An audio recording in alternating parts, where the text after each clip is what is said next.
说起香椿，很多朋友第一个想到的肯定是香椿炒鸡蛋，但是吃香椿的时候，切记不要直接下锅就炒。今天给大家分享一下吃香椿的注意事项。锅里水开以后，加1勺盐，放少量油，把洗干净的香椿放锅里焯水半分钟左右，这样能去除香椿里的草酸。香椿因为有一种特殊香味，里面难免会有一些虫卵，所以先焯一下水很有必要，然后放到水里面过凉，防止颜色发黄。香椿的根部比较老，要切掉一部分。我们这边的香椿是8块钱1斤，不知道你们那里是什么价格？空碗里打上几个正宗的母鸡蛋，加少量的盐入个底味，一点点胡椒粉去腥，充分的打散备用。切好的香椿加进来，轻轻的拌匀即可，不要长时间搅拌。锅烧热以后放油，油温不要太高，下入鸡蛋。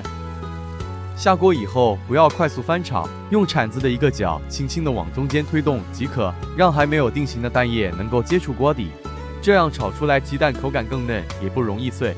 把鸡蛋完全炒至定型就可以了，把外面炒的颜色黄一点，这样鸡蛋吃起来外焦里嫩，也能更好的激发出香椿里面的香味。